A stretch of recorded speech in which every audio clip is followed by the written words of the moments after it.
Alright guys, I promised you all a couple videos about some various aspects of Civ. I think this is going to be the first one of these. What I want to talk about right now is war. I want to talk about reasons for going to war, the cost versus benefit of war, and kind of questions you should be asking yourself before you end up going to war. So, I've been in a lot of games now, a lot of situations where a lot of people go to war for various reasons, and I think there are certain people who are doing this a little wrong in the sense that they're not actually doing this in a way that benefits themselves.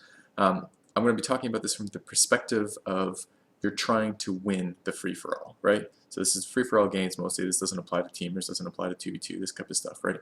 This is doesn't apply to 1v1s. This is in the context of trying for a victory in a free-for-all game. So first of all, we should talk about the cost versus benefits of going to war. Some of the downsides of going to war are you need to be going for military techs instead of science techs, so the short-term effect on your science is going to be negative in all likelihood. The hammer spent on producing military units can't be spent on things like infrastructure, growing your cities, this type of thing, so that's probably a downside. Puppeted cities, so when you actually take over enemy cities, assuming you're actually going to win this war or are winning the war, puppeted cities are nearly worthless. They do very little of anything that matters for you all game long. Annexed cities are not quite as worthless, but they take a very long time to get back into the game, so they lose, I think it's 50% of their buildings, and it's probably even more than that because players who know they're about to lose a city often will sell buildings, so you're probably losing between, I don't know, I'd say on average 75% of the buildings in a city before you take it over. Additionally, they have increased unhappiness, and you have to build a special building that's fairly hammer expensive and also very gold expensive to reduce that happiness. They're likely not settled where you want them because they're settled from the perspective of someone else's civilization, not your civilization. And people often settle them either in poor locations or locations that don't benefit you defensively or are hard for you to control later. And they take a really long time to get going again because you've had the time for all your cities to build infrastructure, and by the time you take over someone else's cities, they've lost a huge portion of that infrastructure. And finally, if you raise cities, they add nothing to your empire. So all that time and energy, hammers, and turns you spent going to war don't help you whatsoever with raised cities. So the kind of general cost versus benefit of war is expensive for you in the moment that it's happening in the time leading up to that. There are very real short-term losses that are associated with wars, even wars that you win. So what is the benefit of going to war? Why would you do it at all? Well, the long-term benefits are really what you're playing for when you're doing this, and you need to be really assessing this for yourself when you're making this decision to go to war.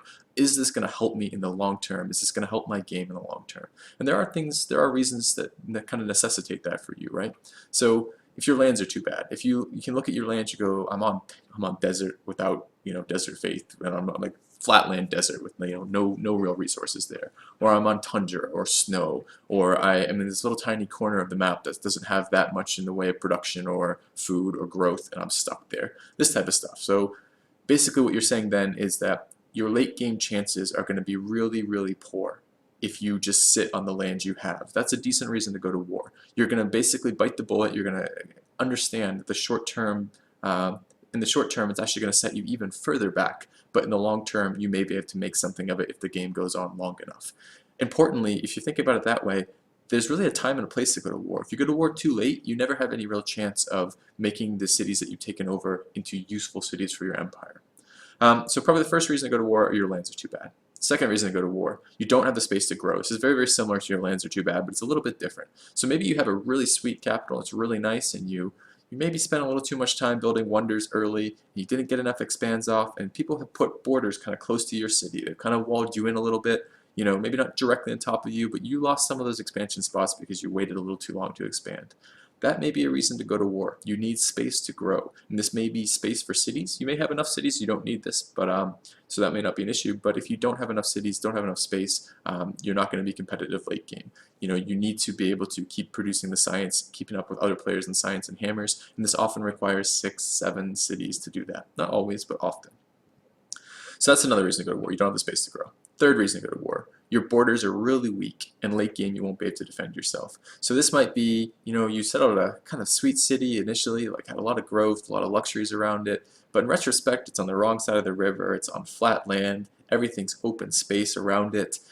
If someone attacks you late game, you're screwed on that city. That city is going to go down almost instantly. It's going to go down almost instantly to pretty much any combination of units. So that may be a kind of a long-term detriment to your empire to just leave that city on the border, because it means if you do start to go ahead for any reason in demographics or science or production, people are going to come and they're going to take that city from you because it's really, really easily accessible. So potentially one other reason to go to war is to take over defensible lands. So maybe you take the next round of cities a little further past that city. It's no longer the front city. It's no longer quite as important to have as well defended, and you have some mountain ranges and hills and favorable lands to defend. Fourth reason to go to war, slowing someone down. This is a really tricky one because wars slow you down. And they always slow you down regardless of where you're at pretty much. So because you have to devote the hammers to these military units. And we'll talk about some maybe minor exceptions a little bit from that. But if you're going to war to slow someone down, you're ganging up on a leader to slow them down and put them behind, which is a really good thing to do in free-for-alls. Really make sure that it's going to slow someone else down more than it slows you down. That's the critical component that people sometimes forget. I see people in games suiciding versus the top-rated player, right? I saw like a recent game where like 5th and 6th place teamed up to attack 1st place, but 1st place was just stomping the crap out of 5th and 6th place, right? The end result of that is 5th and 6th place got further behind from that. They shouldn't have gone to war there. It's a dumb idea for them. They should have either recruited more players to make that war less of a drain on their stuff, or really thought about, can we actually gain anything from this war? So you should really, really, really be paying attention to who is benefiting from this war, and are you benefiting from this war? Just because 3rd place wants you to attack 2nd place and you're 5th place doesn't necessarily mean that that's a good idea for you. You might have ways of growing your own land, or otherwise changing your production or your population or your science to take advantage of where you're at in ways that will get you back in the game. But going to war might not be that way. So make sure it slows the opponent more than it slows you, and make sure that overall it increases your relative strength in the game if you're going to go to war. Another reason to go to war, to prevent a win. Maybe there's one last real competitor. He's weaker than you right now, but he's catching up. That's a pretty good reason to go to war. Go stomp him out. That's a reason to do it. And then I just want to talk about one kind of borderline condition, right? Sometimes there are unique units that change the kind of shape of the war, right? So in general, if you have equal units versus a player who's roughly equal skill of you, let's say roughly equal tech level, war's expensive. It's, you grind through things. Your units die, you have to reproduce, you have to make more units. It's expensive to take cities. It's going to be, hard to make those cities useful later. But sometimes some special units really change the shape of the war, right? So something like a camel archer, that unit, maybe you'd be a little bit of a hammer investment early. That unit's not going to die, or very rarely is it going to die. It's going to do a ton of damage. It's going to be very, very difficult for the opponent to stop. In other words, you're going to change the proportion. Instead of a 1-to-1 or very similar ratio of hammers between the two civilizations fighting, some unique units really change that ratio around and make it a lot better. One other reason, probably the last reason I'll talk about to go to war, is it's kind of a preventative measure sometimes. Sometimes you know that your opponent has really killer technology like camel archers or keshiks or impies or something like this, right? Some unit that is just amazing, and you're really terrified of what that unit's going to do to you. That may be a reason to go to war. It might be worth preemptively killing that player so you don't have to deal with that unit a little bit later. But again, this is looking at long-term benefit versus short-term costs. It's going to set you back in the immediate gameplay, but like the future of your game is going to get a little bit better because of this.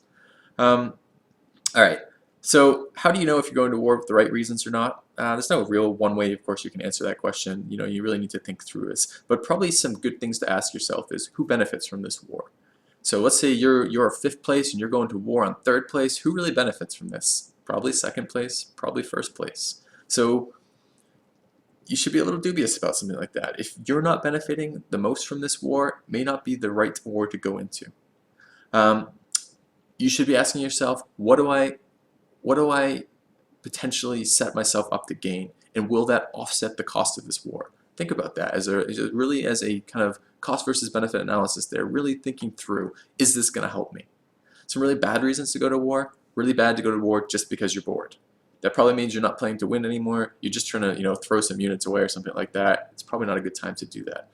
It's a pretty bad reason to go to war just because someone asked you to go to war. You really shouldn't just be like, oh, this guy's been friendly with me all game. He wants to go to war. Yeah, let's go to war. You should really be thinking, is this going to help me? How can I make this most help me? So I'm sure there's some reasons I've forgotten or some things I've missed. This isn't supposed to be all inclusive for that, but in general, this is the type of things you should be thinking about before you go to war, and this is the kind of stuff that you should really be taking into account to make sure that you're still in a competitive position to win the game. So hopefully, oh, one other really kind of interesting position that I haven't talked about that just kind of slipped my mind is if you are in a strong production time, right? So you have a lot of hammers relative to someone else, but someone else is beginning to take off in science. And this might be hammers you've already invested, so you have a large standing army that you have no use for particularly, or it might be you have a large potential army in terms of a lot of hammers produced per turn. Sometimes it's worth doing a timing push of trying to catch someone before they get to a critical defensive technology or before they get to a critical defensive, like basically accumulation of units, before they have enough units to defend. So there are times when you can look at the demographics and go, right now this guy's going to run away with science if I don't stop him now, and right now I have the hammer advantage or the military advantage to do that. That might be one other reason to do that. But again, you're looking at short-term disadvantage, you're going to go to war, have to produce for that, and a long-term advantage of either improving your lands enough that it's going to make you win, or slowing someone else down enough that you can catch up and surpass them. Anyways, hopefully this kind of video is helpful. This will be my first one of this. I know I've rambled on just a little bit, and we'll see if we can be a little more succinct in the future ones, but it's a good way to start. So anyways, hope you've enjoyed it. FilthyRobot out.